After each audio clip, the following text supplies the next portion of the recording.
मुगलकालीन साहित्य। प्रश्न क्रमांक है आपका 3526। निम्नलिखित में से किस मुगल राजकुमारी ने माखी नाम से दीवान, जिसको क्या बोला है, कविताओं का संग्रह तैयार किया है? शाहजहाँ की पुत्री जहांआरा ने, हुमायूं की बहन गुलबदन बेगम ने, शाहजहाँ की पुत्री रोशन आरा, या औरंगजेब की पुत्री ज़ुबुन्निसा? क्या प्रश्न है? निम्नलिखित में से किस मुगल राजकुमारी ने माखी नाम से दीवान तैयार किया है? तो किसने तैयार किया था? औरंगजेब की पुत्री। कौन सी? ज़ुबुन्निसा। इसने क्या तैयार किया था? माखी नाम से दीवान, जो क्या कहलाता था? कविताओं का संग्रह। तो इसमें ऑप्शन आपका कौन सही है? डी। अगला प्रश्न, हुमायूंनामा की रचना किसने की थी? हुमायूं, बाबर, गुलबदन बेगम, जहांगीर? तो हुमायूंनामा की रचना कौन करता है? वह करती गुलबदन बेगम। ये कौन थी? हुमायूं की बहन थी गुलबदन बेगम। किसने निर्देशन किया था? अकबर ने बोला था कि आप हुमायूंनामा लिखें, किससे? गुलबदन बेगम से। तो इन्होंने, गुलबदन बेगम ने क्या लिखा था? हुमायूंनामा। अगला प्रश्न, निम्नलिखित मुगल बादशाहों में किसने अपनी आत्मकथा फारसी में लिखी थी? अकबर, बाबर, जहांगीर, औरंगजेब? क्या प्रश्न है? निम्नलिखित मुगल बादशाहों में किसने अपनी आत्मकथा फारसी में लिखी? तो किसने लिखी थी? वह लिखी थी आपकी जहांगीर ने। तो दो बादशाह थे जिन्होंने अपनी आत्मकथा लिखी थी। किन्होंने ने? एक बाबर ने और एक जहांगीर ने। बाबर ने लिखी थी चगताई तुर्की में और जहांगीर ने लिखी थी फारसी भाषा में। तो निम्नलिखित मुगल बादशाह में किसने अपनी आत्मकथा फारसी में लिखी? वह लिखी थी जहांगीर ने। अब बात पूछती है कि बाबर ने किस भाषा में लिखी थी? तो बाबर ने लिखी थी तुझके ये बाबरी। किस भाषा में? तुर्की भाषा में। अगला प्रश्न, हुमायूंनामा का लेखक कौन था? गुलबदन बेगम, हुमायूं, बदायूनी, या अहमद यादगार? तो हुमायूंनामा का लेखक कौन था? गुलबदन बेगम। ऑप्शन नंबर ए।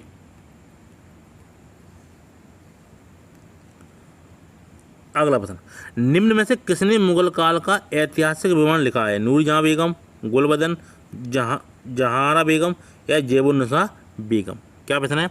निम्न में से किसने मुगल काल का ऐतिहासिक विवरण लिखा है? वह किसने लिखा था? गुलबदन बेगम ने। Option number B. अगला प्रश्न, निम्नलिखित मुगल शहजादियों में से किसने हुमायूंनामा लिखा था? जहांआरा, ज़ुबुन्निसा, गुलबदन बेगम, रोशन आरा?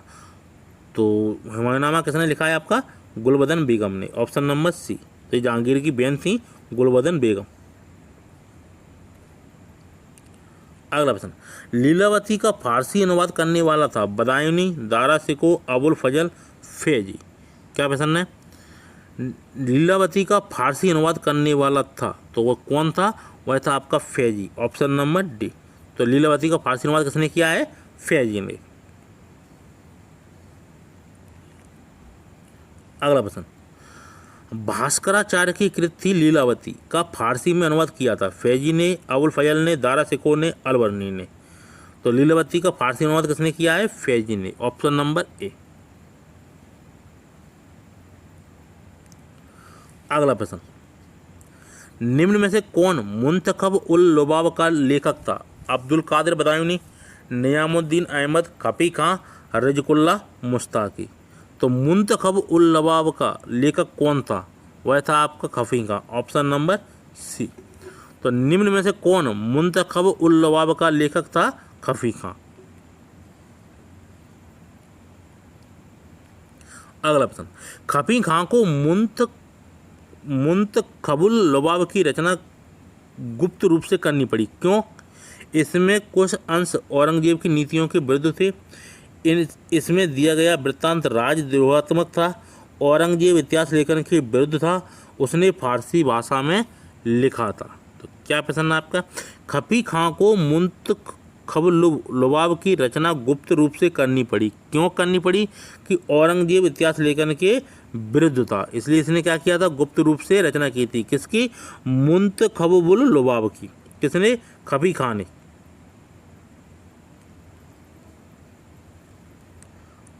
अगला प्रश्न, तबकात-ए-अकबरी किसने लिखी थी? अब्दुल कादिर बदायूनी ने, अबुल फजल ने, अब्बास खान सारवानी, नियामुद्दीन अहमद? तो तबकात-ए-अकबरी किसने लिखी थी? यह लिखी थी आपकी नियामुद्दीन अहमद ने। तो तबकात-ए-अकबरी किसने लिखी थी? नियामुद्दीन अहमद ने।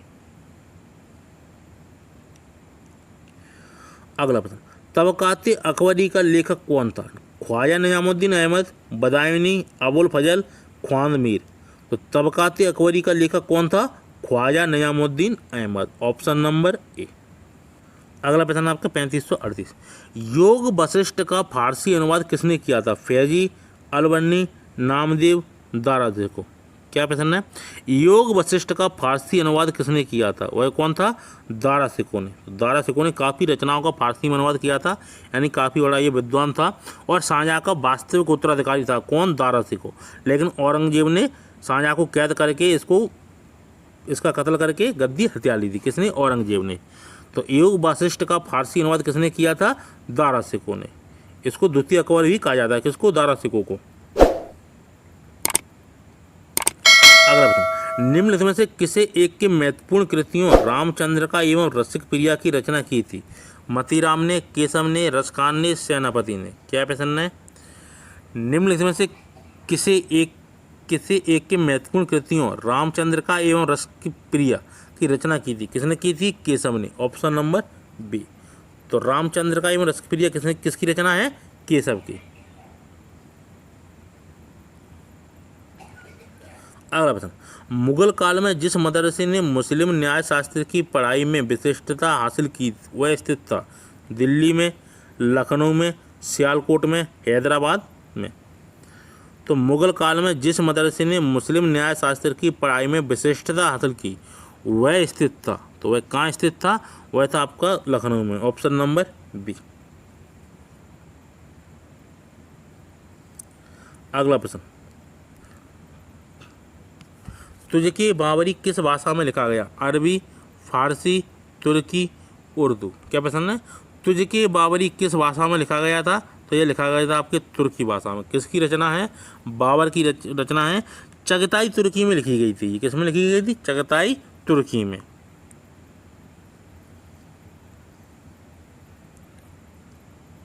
अगला प्रश्न, बाबर के वितरण आत्मचरित्र का फारसी में किसने अनुवाद किया था? दारा सिकों, बाबर, बदायूनी, अब्दुल रहीम खाने खाना। क्या प्रश्न है?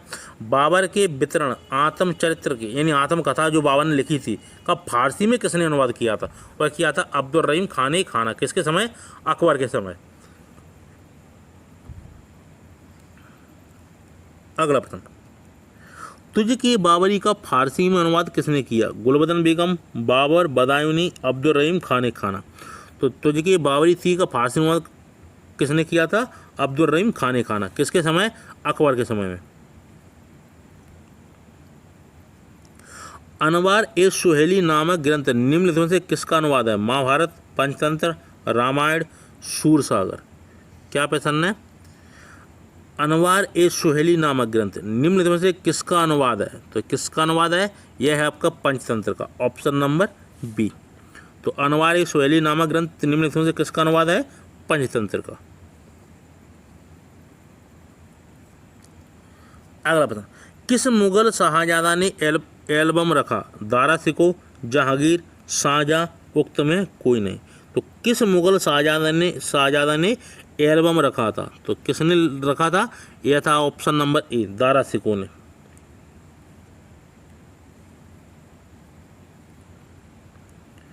अगला प्रश्न 3546, जिस मध्यकालीन भारतीय लेखक ने अमेरिका की खोज का उल्लेख किया वह था? अमीर खुसरो, मलिक मोहम्मद जायसी, रसखान, अबुल फजल। क्या प्रश्न है? जिस मध्यकालीन भारतीय लेखक ने अमेरिका की खोज का उल्लेख किया वह कौन था? अबुल फजल, ऑप्शन नंबर डी।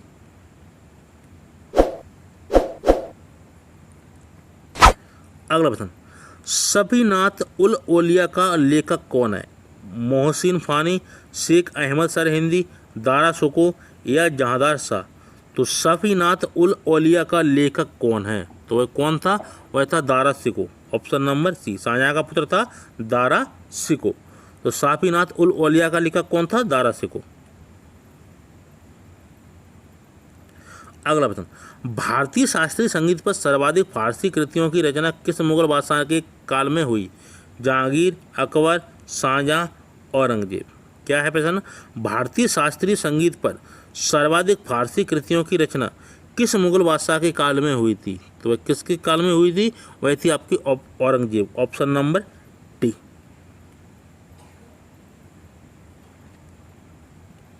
अगला प्रश्न, हिंदू धर्म ग्रंथों का अध्ययन करने वाला प्रथम मुस्लिम था? दारा शिकोह, अमीर खुसरो, अमीर हसन, शुजा। तो हिंदू धर्म ग्रंथों का अध्ययन करने वाला प्रथम मुस्लिम था, वह कौन था? दारा शिकोह, ऑप्शन नंबर ए।